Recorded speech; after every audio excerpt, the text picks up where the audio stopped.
New figures from Statistics Canada showing the number of Canadians living alone is at its highest since Confederation. It was the most common type of household according to the 2016 census.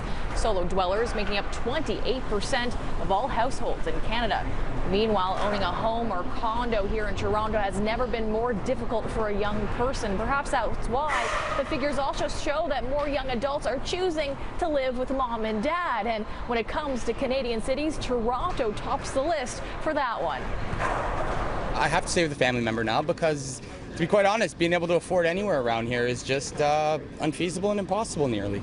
He's 29, about to start school at Seneca College and still living with his grandma. Just trying to make the best of it. Perino Siolan says sky-high Toronto rents keep him carb loading and close to home. Good company, good pasta, you know, nothing better than grandma's pasta, I'll tell you that much. But yeah, you know, it's thank God that I have family where I can stay. New figures released from Stats Canada today show Siolan is certainly not alone.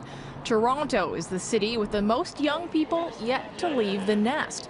47% of people between 20 to 34 are still living with their parents, according to the 2016 census. My daughter, who's 26, just moved out, whereas I moved out a lot earlier as a baby boomer. Dean Marie Boutriani at Ryerson University is all too familiar with the additional pressures facing today's youth. She sees it both at home and on campus. I think part of the reason is, although they're the most highly educated generation in history, they are unfortunately dealing with malemployment, which means the quality of the work they do have doesn't really match their qualifications and their education level, which means they make less money. Not only that, young adults are getting married later and facing record-breaking real estate prices. We're finding that our clientele is getting older. The people that haven't bought yet, that have seen this market go crazy for the last 15 years almost, are, beside themselves. It's so difficult to enter the market.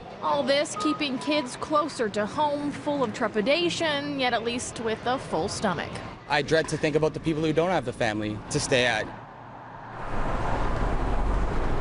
And another key finding from the census, there has been a surge in multi-generational homes in the GTA. And here in Toronto, that accounts for 5.8% of all dwellings. That's the second highest in Canada. Now, if you want to really dive into the census findings, you can go to our website, citynews.ca.